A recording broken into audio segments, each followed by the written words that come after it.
That's funny. He goes through that time, and he's been a part of a lot of those stops, Craig has. And you think back to those Valdosta State days, you remember those, don't you? Yes, sir. You were younger, and so was I. That's right. I tell you what, time flies. And those times at Valdosta State were great. Coming in, I got to see Chris Hatcher and his father, Edgar, who have been good friends of ours for a long time. And he gave me that first opportunity at a full-time job. Coach Donnan always brags that he gave me my first chance, but I told him that was a administrative assistant job. Basically, I was a secretary making about $2,000 a year when I came back to University of Georgia. And then Coach Hatcher called me down there and said, well, I'm going to give you about a $10,000 raise. I'm going to hire you for $12,000. And, of course, at that time, I really thought I was rich. And got to work there at Valdosta State with some great men, with Coach Muschamp and Coach Hatcher. And I still think back to the number of high schools I walk in this state, and there is someone that either played there, went to school there, or I coached there, or has played there since, and you feel like you have a connection to a place like Valdosta State that was so great. But getting my start off in the coaching profession, it was special to do that, and then had a lot of stops since. And got to be around a lot of ball. But the job that you guys do, the men in this room, is ultimately incredible. And I know as you pass by people your age, and a lot of the coaches are younger now than I am, and they're coaching in a profession that it changes. It's gone from, I was sitting in a kid's house last night, and his dad was telling me how he did 3-a-days, and his dad was much older than me, and he said, we did 3-a-days, we did them every day in the summer, we did full pads every practice, and you hear all the stories, and I thought, you know, it's funny because we did 2-a-days at Georgia. In high school, we'd go to Troy State and did our camp there with my dad as coach, and we had 3 practices a day. Georgia, 2 practices a day. And how it's changed to now you can't even practice twice in a day, not with pads on. You can't hit over a certain amount of time. And I always thought I wouldn't be that guy sitting there telling that kid how hard I had it as a player, and I found myself doing that last night, and I had to stop and say, wait a second now. He doesn't know anything about that. He doesn't care anything about that. And ultimately, all he knows is the rules he's got to play by. And a lot of the kids, we don't give them credit for the toughness that they have. But I always tell people, the kids don't change. A lot of times we do. And I don't know if there's any recordings in here, but the sissification of America is under full assault. I can promise you that. And I don't always say it with an S. Sometimes I say it with a P, but I can't do that in here for the fear of offending someone. But our game is a special game. So the men in this room protect this game. And how do you protect this game? You do it the right way. You respect this game. You teach it the right way. Don't sacrifice your cultures and your values for anything or anybody, because ultimately this game is what makes our kids, our young men that grow up to be fathers and husbands of the next generation, it makes them tough. I mean, you think about everybody you were impacted by in your lifetime. I guarantee if every one of you named a top 5 impact people in your life, one of them would have been a football coach. And I know it's been the same way for me. I want to get into this presentation because, first of all, I can't take credit for this presentation. Coach Schumann, our inside linebackers coach, actually put this together, had it put together, and I actually got to use it at a Nike clinic in Las Vegas last year. Let me ask that question. Was anybody in this room in Las Vegas last year at the Nike clinic when I spoke? I was about to say, he raised his hand. You weren't out in Las Vegas, was it? You were in Vegas? That's right, he did. But I don't think you were there that morning. You must have been sleeping in.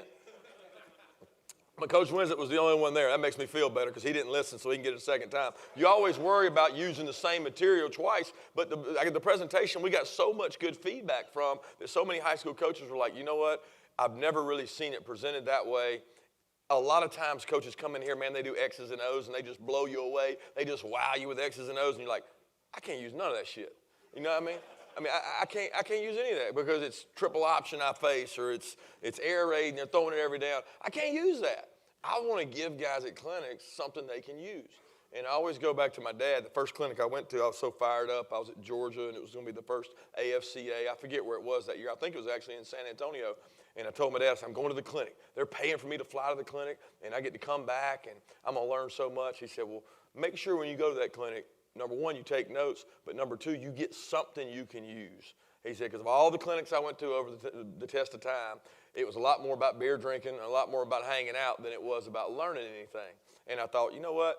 I'm going to try to help every clinic I ever go to and give somebody something they can put an anchor to, they can use in their program in some kind of way. So I'm going to start this off and go probably 15 or 20 minutes, but Coach Schumann actually knows it a hell of a lot better than I do, and I always heard you surround yourself with people smarter than you. So Schumann was with us at Alabama for, hell, I don't know. He was an undergrad, a graduate assistant, administrative assistant. He must have spent 8 years there. But I know he got in school and had a full ride academically. I think he had like a 32 ACT coming out of high school. So he's a hell of a lot smarter than all the men in this room, and including myself. So I wanted to get him to present this, and he'll do a good job with it. But where's my remote? This kind of takes you through an evolution. Can I move around? Is this thing mobile and hostile? There we go. So this thing takes you through an evolution of Georgia defense. Now, we say it's Georgia defense, but it's really just defense where I've been fortunate enough to be. So some of it's Alabama, some of it's everywhere. But we know college football's changed. We know that it's ever changed. It's going to continue to change. The RPOs have changed the game. Everybody wants to be an RPO guru. Everybody wants to be a guru of this, a guru of that. At the end of the day, it comes down to blocking and tackling and having good players. But for us, we've had to change some things as offenses have changed. You adapt. And I'm going to show you some video stuff on here and some presentations that kind of illustrates that. All right, so that's 2008 where I first got my opportunity as a coordinator under Coach Saban, and very appreciative of that opportunity.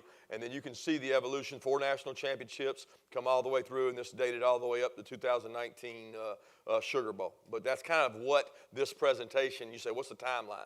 It's going to go for that timeline, which is ultimately 8 to 2019. That's what, 11 years in my math. Now, I am born in Alabama, so I struggle with math sometimes, but you got to stay with me here. Alabama defense, you can see there, total defense, where we were, where we've ranked, scoring defense all the way through 2013, 2014. And this is the first year in 2014 that we were outside the top 10. And I think anybody in here that runs a good program, first thing you're going to do is self-evaluate. Everybody does quality control. What can we do better? Who can I go higher? What can I do? We looked at ourselves in 2014 and said, we're slipping. And we still got good players. I mean, the 2014 defense still had 3 or 4 first-round picks. But something else is going on schematically here. Football's changing, numbers are changing, but why are we going down in our rankings? Why are we slipping in some of these areas? And we had to look at ourselves. All right, and we always use a quote. It's not the strong that survive or the most intelligent, but the ones that are most responsive to change. So our game changes now. You can say what you want. Our game has changed. I think back to the formations I used to break down when I was a GA for Coach Kynes, and everything. I played Tennessee, I pro. Mississippi State, I pro. You didn't see a lot of 4 open sets and 3 open sets and empty and all the stuff you see today. So you've got to be willing to change as it changes, and I think that's important. The evolution of our defense, first depending on the evolution of the SEC offense, and that's what I'll skip through this quickly. But you see LSU, you see Kentucky, you see Tennessee, and this is as recent as 2009, 10. And you're going to say, Coach, I've heard 100 talks on those offenses. That don't do me no good. Why does that not do you any good? You don't see it. You don't see it. You know what I mean? Nobody sees it. And somebody here may run it. I mean, my good dear friend Mike Bobo ran it forever at Georgia. I mean, they were in I. That's what they did. And I'm not saying there's anything wrong with that. I'm not here to be the offensive coordinator and have the answers. I'm just showing you that's the traditional primary looks. All right, so when you look at those looks, and I'm going to skip through this stuff fast, some of it, I mean, just your most traditional, you see there, we're in an under defense. They're running stretches, zones, split zones. You see there was a 22 formation, 2 tight ends, and now you're seeing a 21 personnel with Kentucky where we're stemming into a bear defense, and we're killing it down here trying to change the defense, hooping and hollering. And then modern day offense. We're going to fast forward now to what you see all the time now. So this is Auburn, this is fastball. We call this double stacks. We call it DAX, where teams getting wide stacks and they're checking. And you see the formation variation is just completely different. All right, and you see a lot more of this. And as I skip through it, show you a couple more. Here from the Sugar Bowl, we got a reload where we're getting a back in the backfield. It's constant movement. I mean, it almost looks like the dang Canadian League the way it is now. You got motion, you got people going all over the place, but the game has changed, all right? This is obviously the national championship game from a little over a year ago. Motion into empty. Okay, now the back's out and empty. Now he's rocking him back, running your read sweep Q power series coming out of the top. Completely different space game. Completely different. So let me fast forward this, and we'll skip through a couple of these just to save time. You get what I mean. So how did our defense have to evolve? Well, the evolution of defensive personnel is the first thing. This is the part I want you to see. So this is 2009. All right, who's in here? Where's Hatcher at? You in here, Hatch? Look at that nose guard right there. 6'4", 316. You go ask Hatch, are you going to block that guy? Are you going to spend your all night sitting up there at the office when you could be with your kids, figuring out how to block him, double team, move him to run that ISO? Or are you going to say, piss on that? We're going to find a way to run around him, throw the ball in space. It's not the same kind of game. It's hard to find people that move those guys.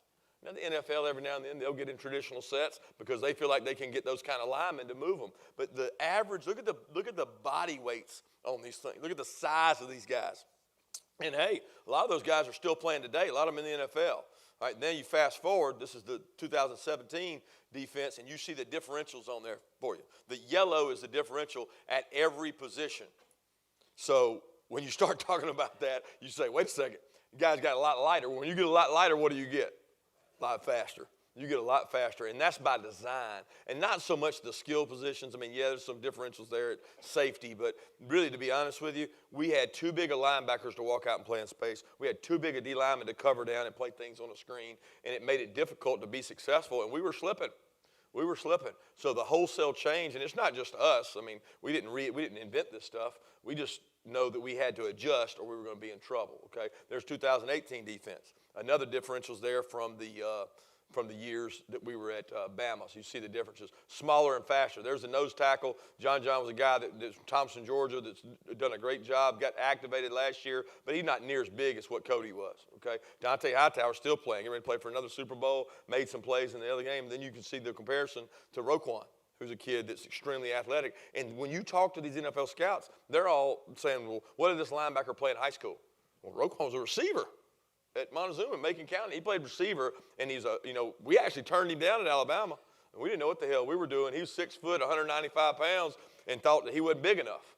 And he goes and ends up being a 225, 230-pound great player and is going to play a long time in the NFL. But that's the mold that you started to go to there. You started to morph to that. And you see that now. Jordan Davis is a big kid this year. Tay Crowder's a little bit bigger here, but we're still smaller than we were when we go to those things. How do we do that? Well, we monitor the weights. We're big on monitoring the weights. We've got guys that are on the weight loss plan, the weight gain plan, and we do this every 2 days a week. We get a report, whether you're on the road or not as a coach, where your guys' weight are. We don't want heavy guys. Heavy guys don't play for us. Now, if we need a heavy guy, we'll take an O-lineman and put him on the goal line. Teams want to get in it. But we need guys that can line up, play fast, and be active and run down plays, play in space. So we've moved to that. Okay, now I'm jump back in time on you. 2014, we're playing Ohio State, Sugar Bowl, Ezekiel Elliott, great team. They really exposed us doing a lot of things, loose plays. This is actually, the same offensive coordinator at this time was Herman, who we played this year in the same bowl game at Texas. But they did a good job in this game of never blocking our bigs. We had 3 guys over 300 pounds inside, and he said, hey, we ain't going to block them. We're going to run sideline to sideline. We're going to go really fast. We're going to get you sloppy. This was a really bad play, bunch of bad angles, guys tired, fastball, things we didn't handle well, and that's Ezekiel Elliott. And then here's another picture, taking a shot in the game, max protected, 7-man protection, throwing the ball downfield. They made a ton of plays in this game and exposed us. Part of the reason we ended up 14th in the country in total defense, which was really not acceptable at Alabama. All right, so then there's another long run here late in the game. They run a sweep, get cracked. We don't crack, replace, and Elliott hits us for a big run. So we're sitting there going, okay, we just got our ass beat. What are we going to do? We got to make some decisions. We got to move on. We got to change some things, okay? There's the final score. We weren't able to stop them, and they went on to beat us. So we said we got to learn from our opposition. We got to figure out they had a whole month to get ready for our game. So let's go talk to them, and let's figure out what they thought about us, which I think is critical. Not that somebody in your region, not that somebody in your district, not that somebody will tell you everything, but people you play, we'll call it out of conference, your non-traditionals every year, they'll visit with you. Say, what did you guys think about us? First thing he said was interesting to me. He said, we thought y'all were humongous inside, couldn't run sideline to sideline. We were going to run you to death early, get you running sideline to sideline, spray the ball out, get loose plays. We were not going to run the ball downhill right at you. Didn't feel like we could do it. He said, I also felt like every time you played man free, you were outside. We could beat you on inside breaking routes. So all these things I'm taking notes, saying we got to get better. We got to improve. So we use that stuff to help us. His defensive coordinator, Todd Orlando, we have a lot of respect for. He's a big odd guy. He's a big 3 down, 0 nose, 4 eyes. We think he does a great job, so we visited with him. He was then the DC at Houston with Tom, because Houston, he got that job, but he's now at Texas. And we thought he did a good job helping us out. So issue number one, our inability to play 3-down versus spread teams. We feel like offensive coordinators love seeing 4 down. They want to see 2-5 techniques, a 3 in a shade, and that's what they want to see. I want to block that. I know how to block that. First thing you draw up as an offensive coach is that. They see odd, they go, is he a 4? Is he a 4-eye? Is he here? Is he there? Are they doing something with the nose? We wanted to be able to play 3 down. And I think Schumann was telling me as I walked in, we ended up about 60% 4 down this year, 40% 3 down. As opposed to the year before, it was 60-40 odd to 4 down front. So we've kind of done both, but we like to be both because we want that offensive coordinator to sit in there and think, uh-oh, what do I got to do? How are they going to play us? Which front are they going to be in? I think you create issues for the other team when you do both those. So we didn't have the ability to play 3 down and against spread teams because 2013 and 14, there's regular personnels, okay? 2 true outside backers. We're in 3 down 90% of our snaps against those personnel groupings. All right, then you come over here and say, all right, what about a team that went 11, 20? Does everybody in the room know those numbers? Y'all talking my language? 11, one back, 1 tight end. 22 back, no tight end. 10, 1 back, no tight end, so 4 wide. But what happened to us, teams knew they could get us in 4 down by doing what? Being in those personnel groupings. And teams said, we're going to get odd front, we're going to get 50 defenses when we get in these personnel groupings because we were not playing odd to these personnel groupings. And so if I'm an offensive coordinator and I don't want to see odd, shit, I'm going to line up in 20, I'm going to line up in 11, I'm going to line up in 10, and I'm going to use all those things. So they were dictating what front they got, which bothered us. So we spent a lot of times. Why so little 3 down and nickel? So why didn't you play more 3 down against those? Our 2-gap based front philosophy was did not match spread offenses because we were a 2-gap team. I'm talking about true old school 2-gap guys. And a lot of you guys in this room, I didn't know what the hell 2-gap was. I grew up as a 4-3 coach. I didn't even understand it. And then when I got with Nick, Pete Jenkins. Does anybody in the room know who Pete Jenkins is? Ever heard of Pete Jenkins? Pete Jenkins is like a dinosaur of D-line coaches. All right, the man's coached at every SEC school twice, I think. All right, and he's like, I think he's 80, and he still works out pro players. He still lifts and benches all the time, but he is the dinosaur of 2-gap. He's a big believer in being able to play 2-gap defense. It was the Belichick model, Nick's model. They played it at Cleveland. They played it with the Patriots.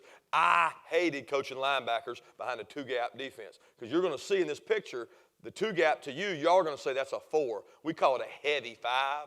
A 4 is a head up the tackle technique, and it leaves humongous bubbles in there. All right, humongous bubbles. So when you have humongous bubbles in there, guess what you got to do? You got to take on the guards. Well, the guards in our league, Solomon McKinley, the Chance Womacs, the big men, you can't go up there with Roquan Smith and headbutt that guard. That's crazy. I'd be foolish to tell that kid to do that. But you had to have those, and we had them, and we recruited to that kind of defense. So you're going to see Rolando McClain, a first-round pick, Nico Johnson. They got to be able to go take on the guards. I mean, look at that guard there. They're singling the nose, pushing him up, singling the 2 4s right there, or we call them heavy 5s, and he's got to go take on the guard. We knew that we could play that defense against 2-back sets, but we didn't like playing that defense against 1-back sets. So here's another video clip of what I'm talking about. You had to have take-on backers.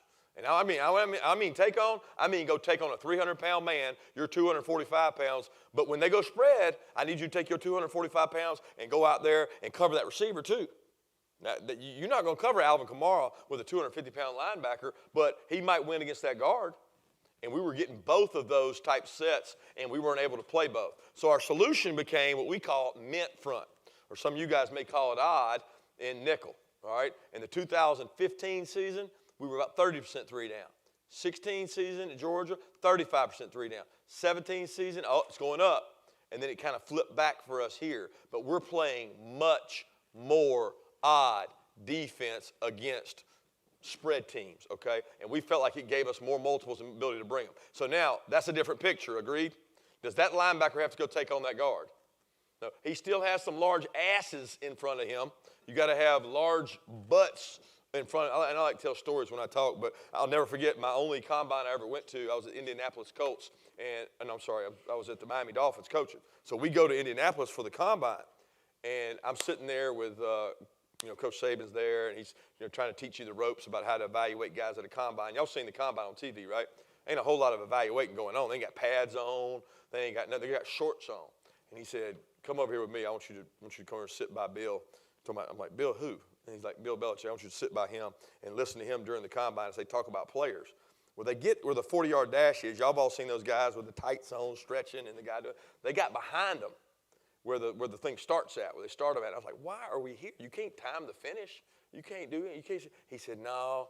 Bill likes to look to see how big their ass is when they get down the 40-yard stance, because he wants to sign the biggest ass defensive lineman that he can sign. He said, because those backers want to line up behind those guys, and they want to be protected by them, and they want to have anchor behind them. And John was really good at that. But you can see the little small asses back here behind these guys. These guys are huge, and they're able to cover up the offensive linemen and run and scrape. So as I go to this next clip, I think you're going to get to see it here. Hey, I thought that Tennessee clip was on there. We take that one off, Shu? So, all right, let me go to this next one right here. Go to the end zone here of this copy. This is a this year clip. Let's go here. So now we're playing mint. We're not playing a head-up four. We would call this a 4-eye. I assume you guys would too. So you got 0, 4 eyes, and now these backers' gaps, we feel like we're going to dissolve these gaps. The ball's not going to be running the A if you got a winning nose.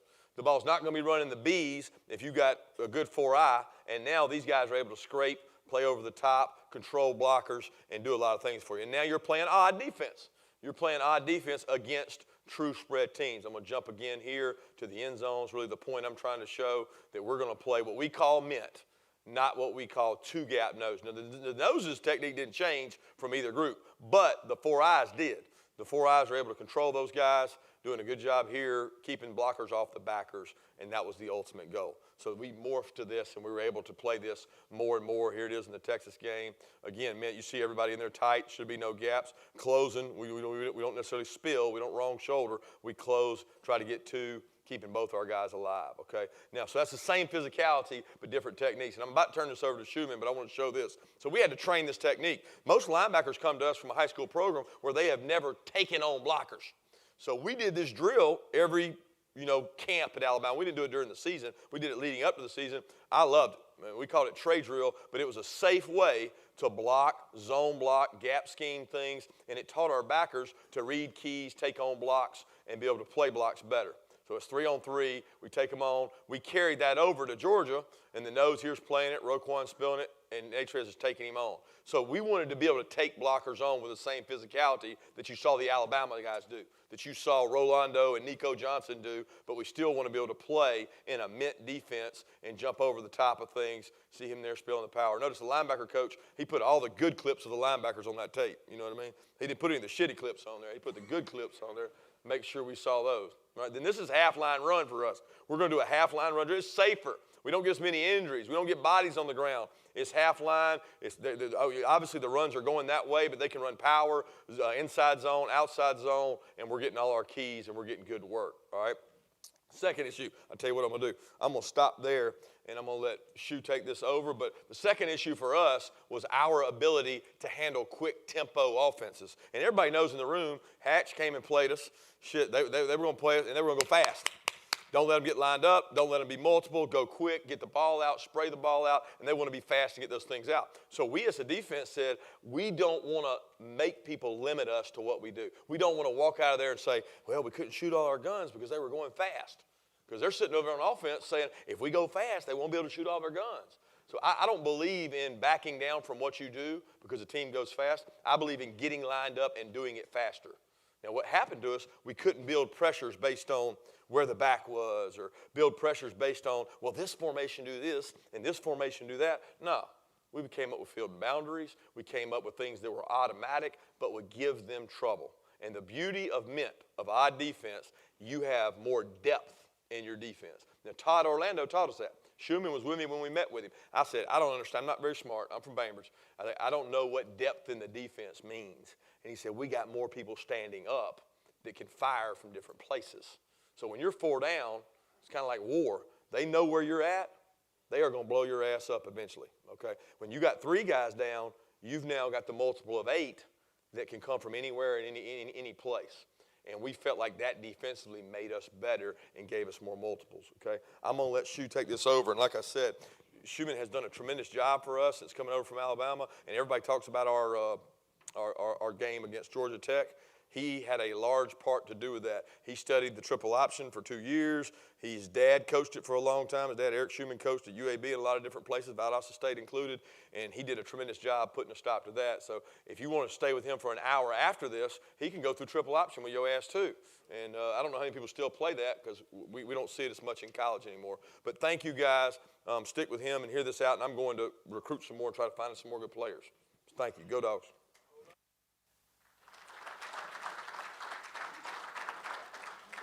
I think when you start, besides our terminology, when you look, the number one issue on defending tempo for us was we had two worlds we lived in when we were 3 down. Now you could say that doesn't make us very good coaches, but when we were 4 down, we were matching up to formation strength. We were going to align our nickel wherever the most receivers were, and that's how we were going to play. When we were 3 down, we were field and boundary. And so innately, the guys could not get lined up until they got the call. So the first thing we did is that we have to find a way to go and put those things together. Doesn't mean you can't have some field and boundary calls and some matchup calls, but we had to choose a world to live in. And the natural response would be, I would think a lot of guys would say, well, why don't you go field and boundary on everything? That's what we do. But we were getting attacked at a high rate when we were in 3 down and getting attacked to the boundary. I'm good. I appreciate it. Can everybody hear me? Oh, it's for the video. Oh, okay. Okay, what do we have? Okay. Now, but so we addressed the body types on the field, but the big deal was we have to find a way to morph it and combine it. So for us, we made it so that we were going to match up in everything. And the main reason why is so that we could get to the ball, then get the call. So if you watch us now, compared to when we were compared to watching us back then, guys are running to where the ball is, and they are turning their heads and almost getting into a back pedal as they go. And that way, they are all looking at, as they're finding the ball, their head should be turned, getting the signal as they go. It's not a, well, I can't get lined up, I don't have the call. If you're near the ball and they snap it, now I can go and I mean, name of the game is hit. So worst case scenario, you don't get the call, you are near the ball, you can still strike somebody. So that's how, we wanted to change it. Now, when you look at it, here we are when we were playing against Ole Miss before we went this way, and now we were playing field and boundary defense. But we felt like, why does it make sense for us to have our nickel standing out here to the field covering grass? Especially with the way the hatches are, they were still able to threaten us vertically. So if you watch this clip, we're sitting here, we're in what we called base bench at the time, 3 down, field and boundary defense, and we have the nickel over here, and they're running verticals, and it was actually the theme of the year. This was part of the Ohio State year. The theme of the year was 3 or 4 times a game, about everybody we played, lined up trips in the boundary, had enough space to go vertical, and they were going to make the throws really short for the quarterback. And so now we're sitting here. We got linebackers having to run with, Evan Ingram's an athletic tight end, or other receivers. They're putting the tight end into the field. You're going here, and we got Xavier Dixon from Griffin walked out because we're in 3 down, and the nickel is standing in the field, and he's out there walked out in space. Now, they don't throw the ball over there, but when we go and study ourselves, we said, man, we can't. There's too many good athletes in college football to sit there and let them dictate the matchups they're going to have if we play field and boundary all the time. So we got wore out this year. It started with West Virginia. They did a really good job, and we said we're going to invest in playing mint front. Mint to me means matchup for the DBs, matchup for the star and the jack, and inside technique. So we had gone from playing base. If they hear the word base in our scheme, base is true 2-gap. Matchup, inside techniques inside. People call it tight front, however you want to. We use tight in our true 3-4 package. But if we're in nickel, we call it mint. It's the same thing. So a lot of people are calling this tight front. But so now we'll get our star, and we'll just watch a couple clips. But he is going to track, and every play starts with him saying star left or star right. Now, hopefully, the jack linebacker is also finding formation strength, and he's trying to line up opposite. So as you train them, they are listening for the call, but they are trying to track each other and be opposite. And that does take a lot of work. It's easier to say, hey, we're going to line up field and boundary all the time.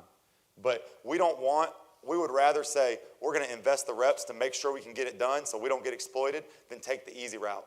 And I think what tempo offenses have done is they make you take the easy route in a lot of ways. And so we decided we didn't want to do that.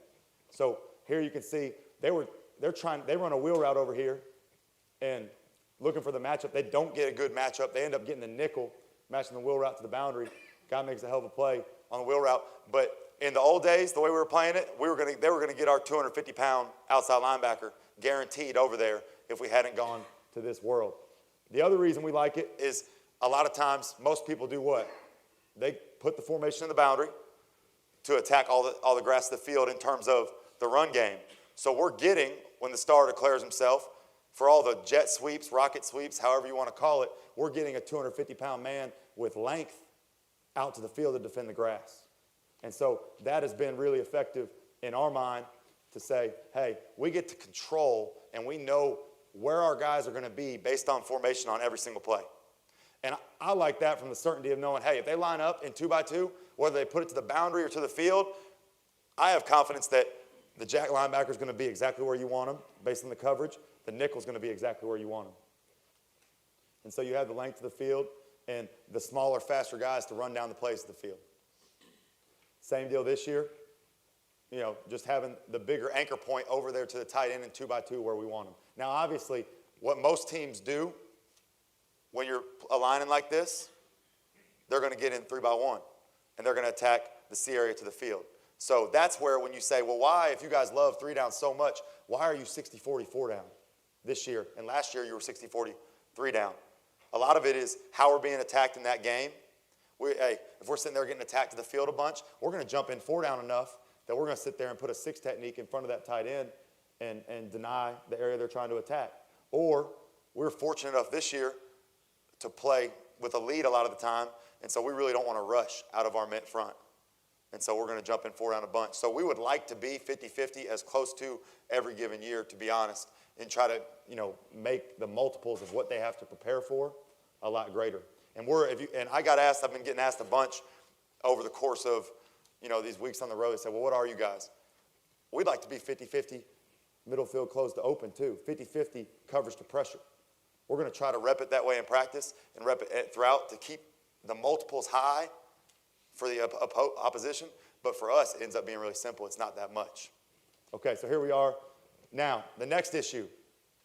Old days of football, you're sitting there and you have long calls. You're going to tell them what every word means. So our calls in 2009 especially were base, under, O, blitz, check, dot, scorch. And guys can't even get it out of their mouth. And then you're sitting there and you go base, weak, jack, 7 med, core, check, strong. That's still how we install these defenses now.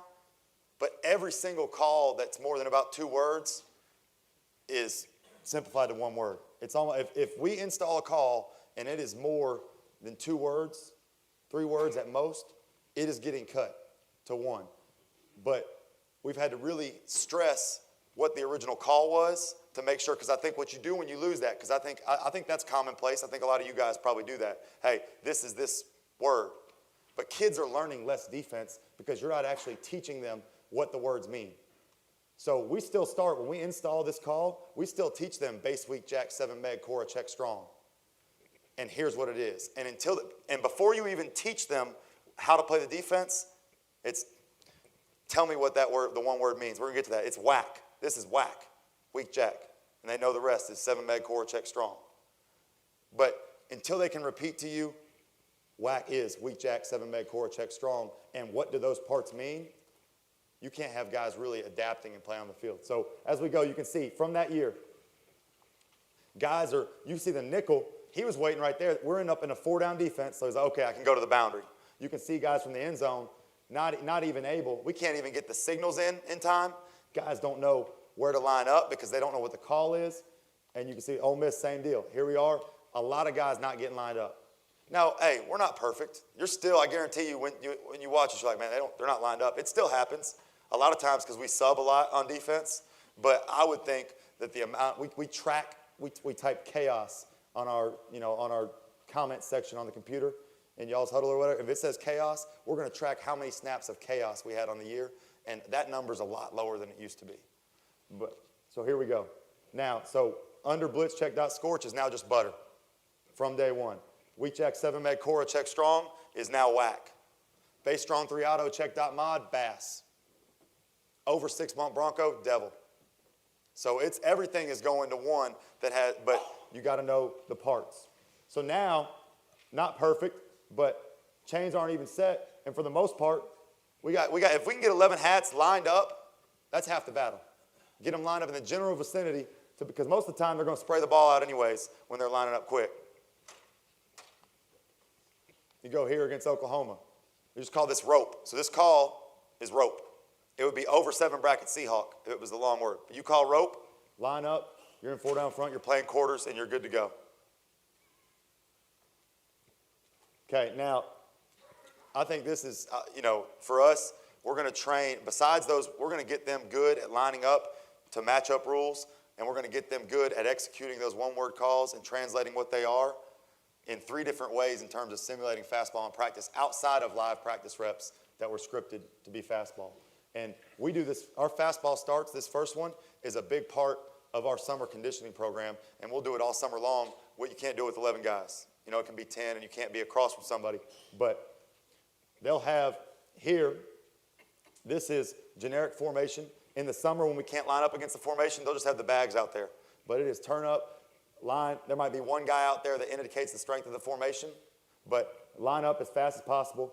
They must get in their stance and be in position to execute their technique. And it is turn, it's 20-yard cover. They circle. The line of scrimmage is reestablished. They have to get the call and turn and run. So they're going to get 3 to 4 reps of this depending on how many times we want to do it.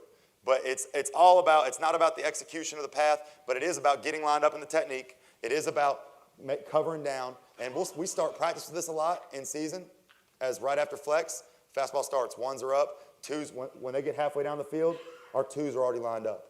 But this is a regular drill for us. Now, we'll also do it as the next progression. That's more of the conditioning way. Now we'll line up, and we will have a formation out there in season.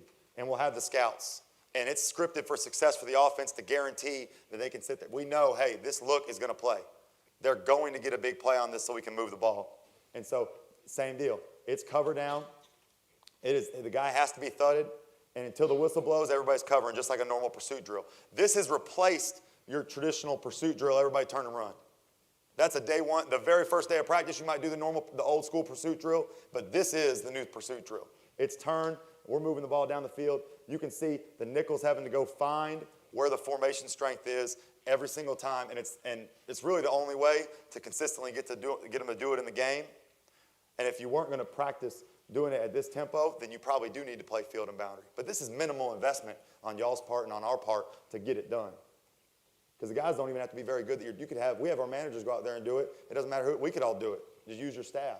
And then we do this one day a week where we do it against our offense, and it'll replace. So now you're getting, different variables. So you got on air, on your scouts, and then you'll do it good on good. And, this one, if we're being honest, always leaves something to be desired in terms, because once you line up 11 on 11, you want it to be good in terms of striking people, in terms of finishing the play.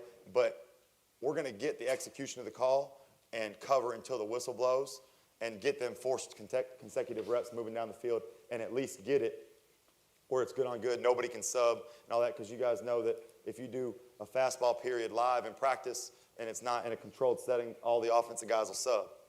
And then defensive guys will stay out there. But so here, you're going to make the offense, and it's good for the offense too, because they're going to have to play their 4 plays in a row. So we click through that, and they'll hit 4, and the second the last play's done, the second group's going. The coaches are split up, so, the linebacker coach and the running back coach are essentially signaling and coaching the second group coming through. The DB coach, quarterback coach handling the first, and then the third group might be to somebody else. So dividing it up like that so it's continuous motion, and the coaches coach their group for that drill. Okay, and then the last one, which this has been a big conversation, not only when we were, been on the road, but when we were looking for a new defensive back coach, is, how much in this new day and age, where do you feel comfortable in terms of install and in terms of game plan? I think that's something everybody can relate to is, where is it? When we were at Alabama, it was the craziest thing I've ever seen. And it was successful, but the amount of volume in terms of beginning days of practice and in terms of what was carried into a game because of how much you had taught, got to the point that there was a ton of palms up defense, guys not knowing what's going on, guys not able to get lined up and execute on fastball. Now, for us, I would still say we still have a lot of volume, but we have tried to cut out almost all of the BS and then concentrate that on go through last year. What did we actually call? And if we didn't call it the year before, why teach it? Unless it's a situational defense that didn't come up. So if you look, that's day one install from 2014 at Alabama. So we got 15 calls on day one.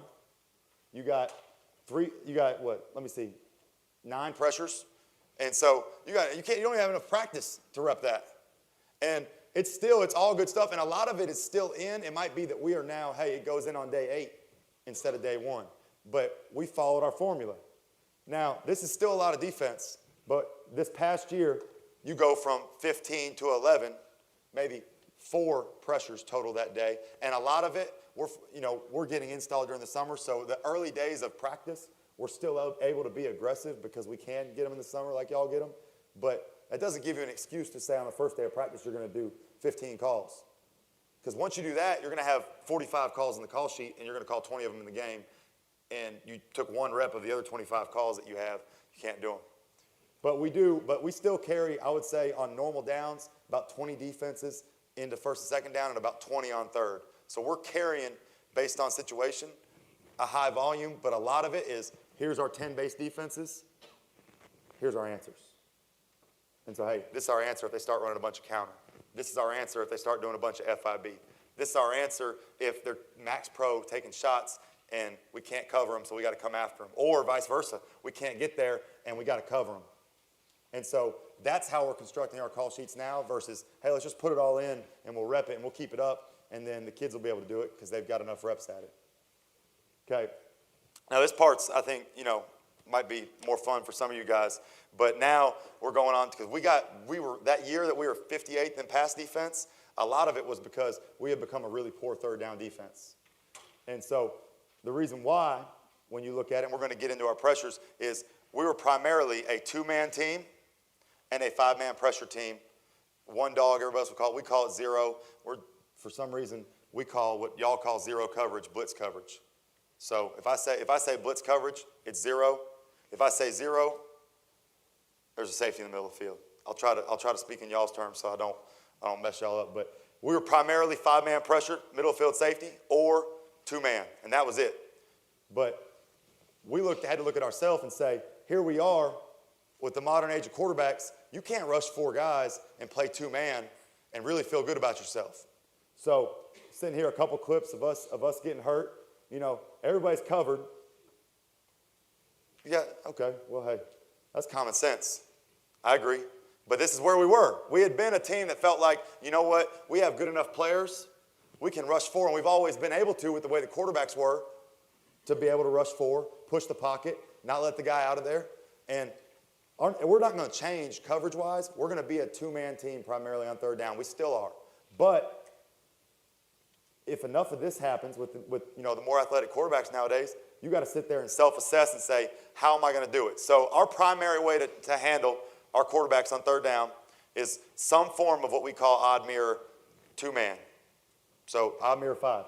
And we're going to assign our 1 spy, but the difference in how we're going to coach this, and we're going to see on the deal, is it is an aggressive spy. The second the quarterback is off the spot, you get to hug. So it ends up working like a 4-man rush twist game.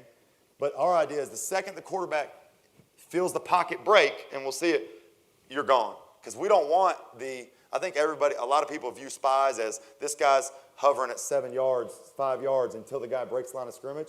That's not what we want it to be. We still want to be aggressive. We just don't want the inside lanes for the quarterback to escape for immediate yardage. If he wants to get the yardage and convert for us on 2-man, he's going to have to run outside and outrun our spy.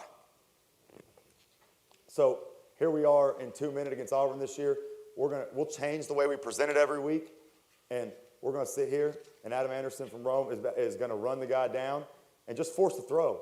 It's not about the sack, but it's about, hey, we're going to sit there from the end zone. We're going to make sure that the pocket gets broke by the left end, and we're going to make sure he cannot step up, because when we studied it, almost every scramble for a first down against 2-man was B gaps and inside.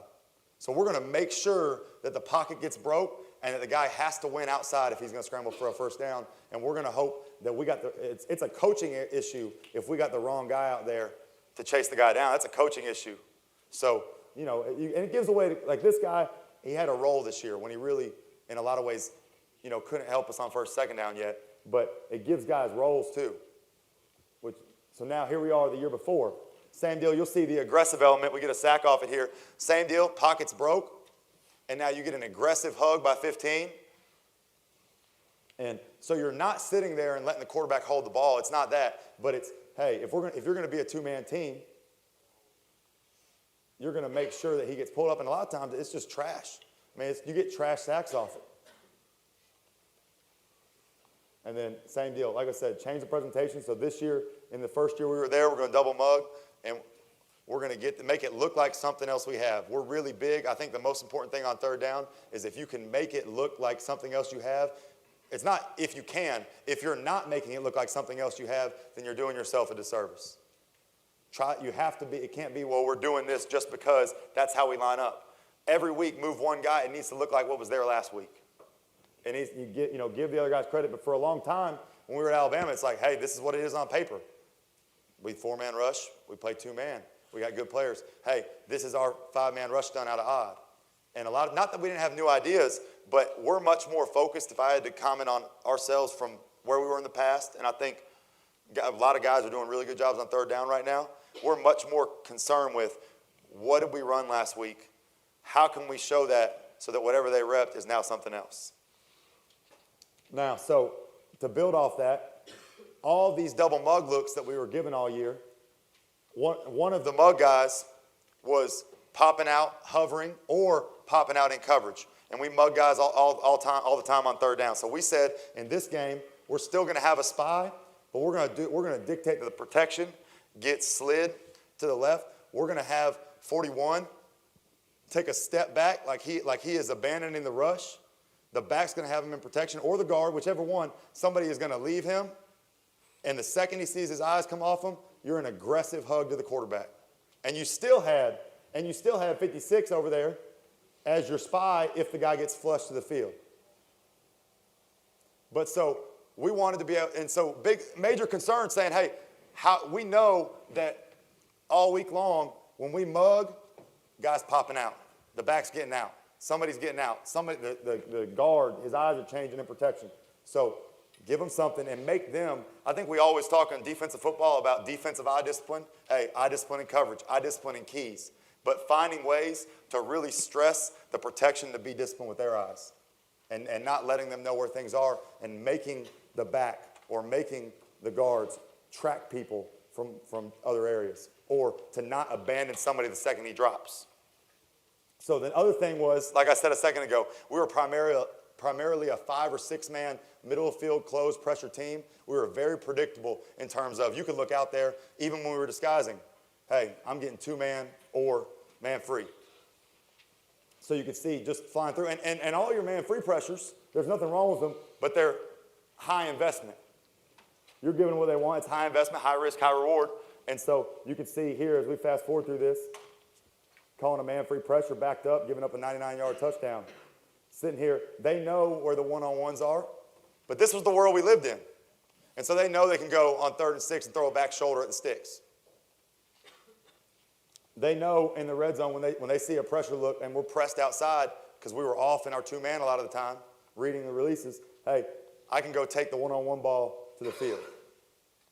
And so as we go through, I know that, hey, on the slot, I can either throw the fade to the slot and attack them that way, away from the middle field safety, or I can sit there and the way, like Coach Smart was saying earlier, Tom Herman told us, hey, y'all play outside leverage all the time on the slot. We felt like, yeah, slants. I mean, it's 3rd and 5. We're going to throw slants, but that's the way we believed in playing it. So we modified that a little bit, but we were so predictable. It was 2-man or it was this, and there were so many easy access throws or throws that we knew, hey, we basically gave them the opportunity to convert that 3rd down.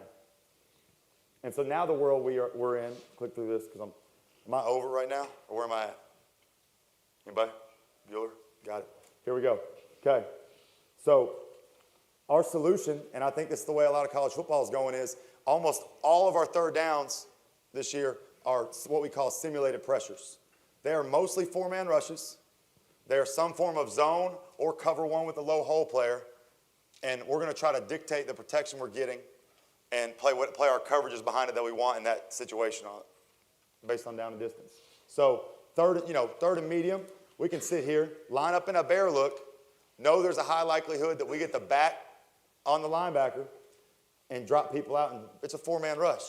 Now we're talking about the 5- and 6-man pressures. They have a high cost and a high risk. This 4-man rush, that's what you're playing with on every down. So it's minimal risk for the possible reward. So here we are, we call this bears, but we're here. You get in a 5 down, they're releasing the back here on the screen, but even if he was in protection, you're going to get your one-on-one. A lot of times you're going to get to choose who you want the one-on-one to be, move your best player there, and then the way it was ruled up on paper, the end to the right, he's not peeling. He has that back man-to-man, period. And the other guy on the end of the line, the DB on the end of the line to the boundary, he is the low hole rat, period. So that's where, and now he's taking the crossers away. So this has become a lot of what we do versus, hey, now we got people in the windows for the slants, for the pick routes, the mesh routes. We have people in those windows. Now, same type of presentation. It's the same deal. You can see this time the backer on the end of the line to the boundary. He has the back, and now the player standing up is our low hole, but we are going to run the same stunt that a lot of people would say, well, I'm going to take everything out of this in a second, fast forward through it. You can see we got a low hole player to protect the crossers on the bunch route, but now, what's our real investment? Roquan has the back man-to-man. So who's really in the rush? 4 guys. It's a delay by 7. He's letting it set up, and it's a 3-man pass-off.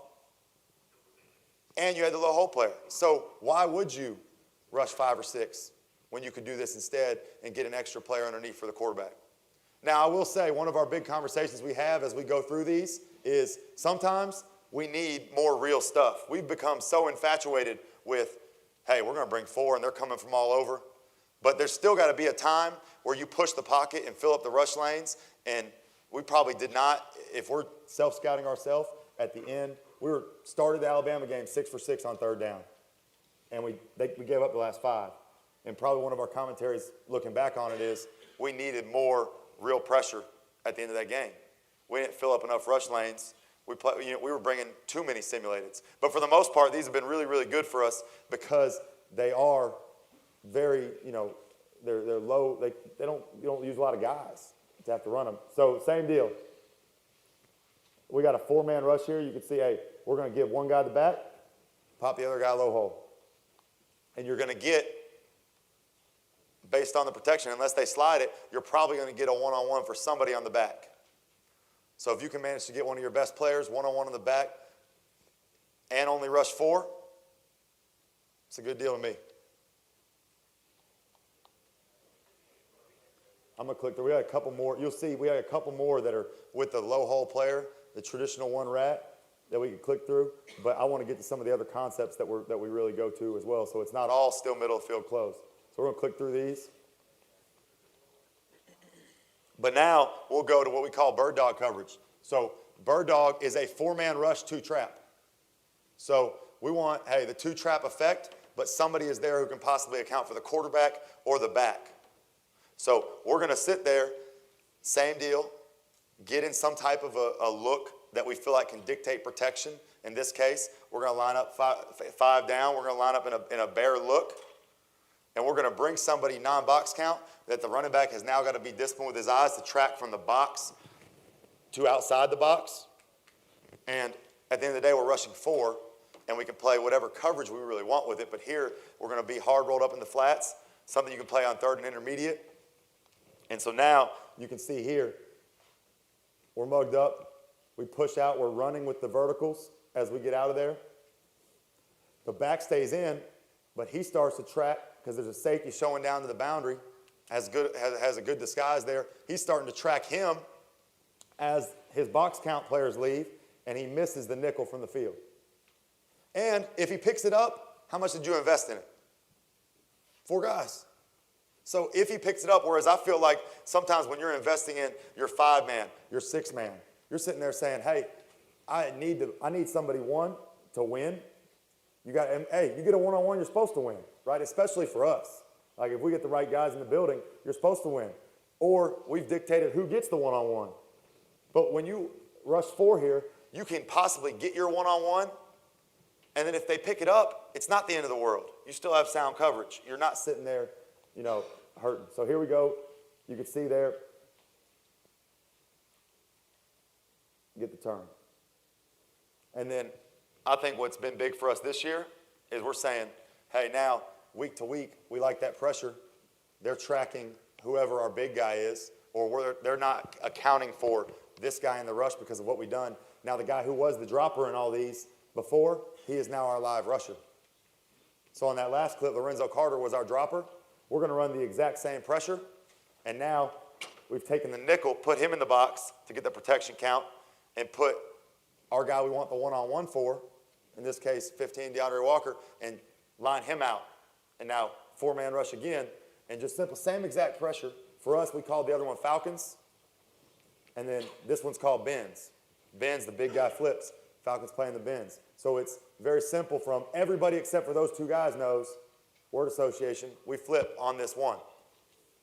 And for the presentation in terms of, you don't know how they're counting they're saying, hey, don't count this guy, do count this guy. But you move them, run the exact same deal, and you're getting free guys sometimes with free guys or one-on-ones that you want on 4-man rush. Like I said, now everything is now inside out. We're carrying the verticals. We're denying the ball back underneath. We're giving things to the flat, to the corner, or whoever the flat player is.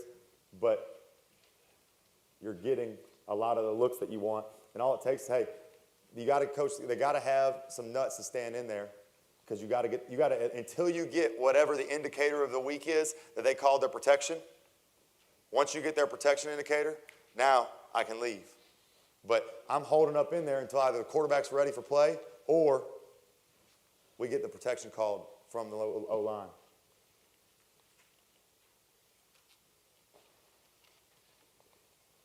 And then same deal now, hey, you go in, you say, well, you guys just said you're turning and running. You're turning and running with these guys if they go vertical on that. Back to the same issue.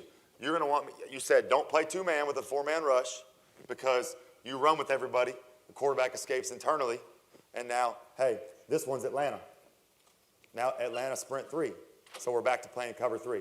So you have Falcons, Benz, Atlanta. They're all the exact same pressure. One changes the coverage. One changes who's running it.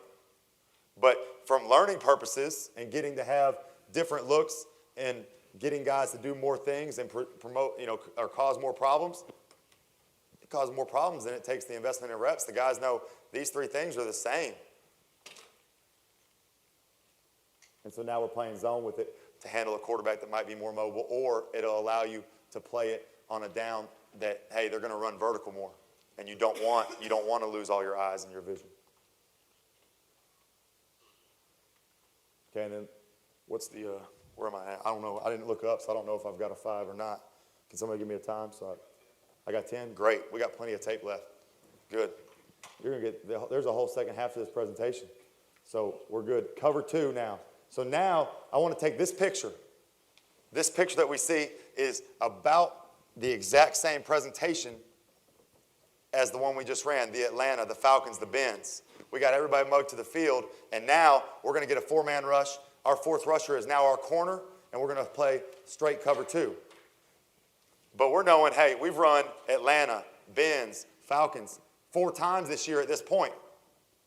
So if we run it 4 times this year at this point, then we know there's a good chance that maybe they're not going to 5 down it. Maybe they're not going to big on big it. They're going to slide the protection based on where the big guys are. So we're going to intentionally put our big guys to the field and then pressure to the boundary. So, and then play cover 2 with it. Now, part of where this comes from is we sat the week before, and I think you have to, just like you learn and try to visit with every opposition you have, the great part about Coach Smart is he's sitting there and going on Sunday after Kentucky, he goes, you should see this 4-man rush simulated that Kentucky ran. Said our offense, the back, he couldn't track with his eyes to the corner. He goes, we didn't even touch the guy. 4-man rush. So the next week it's in. So within our package, you can't completely overhaul what you do, but hey, I'm here. It's easy to add in. So here, our offense 2 minutes before the half, the safety's down in the box. When he leaves, Swift doesn't track to the corner because he's tracking the guy in the box, and they get a free hit on the quarterback. So we come back. We said, well, there's our 2 pre-snap presentations. We're trying. You can see over here, you got, I guess I can't draw there. You got DeAndre Walker standing out here, and now we're sitting here. That's Adam Anderson, but it's the same position on the field saying, that's what we want. We want them to turn this protection to him. We think that they've got us figured out enough because we keep putting this big guy standing out to the field near the hash, and he comes, so we got to go throw our curveball in there. So now we're here, 4-man rush again. 4-man rush, the corner's free, and you're not playing trap where you're worried about not having everybody accounted for or running with everybody. You get to play true zone, inefficient. Now, I will say this, before I forget to say this, one of the things that we probably, because if you look, the biggest criticism of us on defense, you say, well, y'all don't sack the quarterback enough, and y'all don't get enough tackles for loss. And I agree with that, and that's something that we probably, reflecting on it, say we need to let our guys rush more because we have some guys that can rush, which is why I'm going back to don't get infatuated with this stuff too much. It needs to be a part of what you do. If you adopt it, it can't become all of what you do. And we probably, because of, now we're getting off the field on these. It's not like you can, if you're getting off the field, it's a good call. But there are some times that we said, man, we could have just called a 4-man rush and played zone and gotten the exact same thing. Because sometimes these guys, I mean, they're like, man, can you stop calling these simulated pressures? Can you just let me rush? I'm tired of, I'm 250 pounds and you just keep popping me back here in the low hole. I mean, you gotta give them a little love. So that's our variation off that. You get our mug, they're gonna turn it. They don't account for the corner. You can see the back. He's got to have eye discipline. He's trying to track them. His eyes never go back to the corner. And then we'll do the same thing with the bird dog carrying. So I want to get to some of this tackle for loss study stuff. So, okay, thank you. Okay, but before we get that, it goes back to what I was saying a second ago. To simulate pressure, you have to have enough real pressures in there. So if you go look, just to show a couple of these, we're in the same look that all of our Bens and Falcons and all those were. We got our bear look, and now you have to have the ability to truly 5- and 6-man pressure because the quarterback has to feel you at some point, and you're more likely to get a hit on the quarterback and get hands on him when you do bring guys. But now this becomes our curveball. So when we do bring everybody, a lot of times it almost panics the quarterback because there is real pressure, there is real push. And so here we're in the same look. We're going to have our 3-man magic stun, our twist stun inside. A lot of times you're going to say the twister gets picked up by the back if the O-line doesn't get it passed off. And so we're going to bring 35, who's the back is responsible for in protection. We're going to bring him the other way to try to draw his eyes if he was in protection. Not expecting 35 to get home, but expecting that when the twist happens, if they don't pass it off, that the back won't be able to scan across for him because his rule in protection is that's my man if we 5 down it. And then we skipped over some double mug stuff that we had. I apologize for that, but there's all the simulateds out of double mug that are 4-man rush. And then now, the only way those are any good, and the only way you don't get them to full slide every double mug is if you'll truly fire people off the edges from double mug. And so we have a real 5-man, 2-trap corner pressure here. After we had some 1 rats out of this, and we had some true cover 2 zones out of this as well. And I can get that to whoever needs it, or Austin can. Austin's up here in the front. He really made this presentation. The idea started last year, but Austin did all the retooling. So Coach Mark said I made the presentation. Austin made the presentation. It's been a fun week on the road, relaying information back. Okay, but now the last thing, I think this is good. We did this a lot at Alabama. We do not really do it at Georgia, but I wanted to make sure it was on this tape. But when we first went into the simulated pressures in really 2015, we did a lot of these cover 5 simulated so you could still play 2-man. And so we'll go sit there, and on this is what we call Mars. The inside linebacker is going to run a twist stunt. But we assigned 1 guy to the back and 1 guy to the tight end. But you're going to make them pass it off and play 2-man. We're thinking, hey, Now we get the best of both worlds. We love playing two-man, and we love running these twist stunts that you'd normally invest 5 or 6 guys on. So you can see we're getting to play two-man around it, and we end up getting a pick here out of the two-man. Quarterback forces the ball with some pressure, but now you look at the picture from the box, and we're getting a stunt that we would normally have to invest 5 or 6 guys in to run, but we're really investing 4. And you can do this with any coverage you want. You can play zone with it, but you're getting all the twists that you run probably in your deal. You say, hey, this guy on the edge is being wasted. Let's just give him some other responsibility in coverage. And the part of the rush that wins, the part of the rush that's the winner that you're getting your pressure and your sack off of, keep that in there and take the other stuff and do something else with it. As long as, and the last one, you do the same thing out of an odd look. So it's the exact same stunt.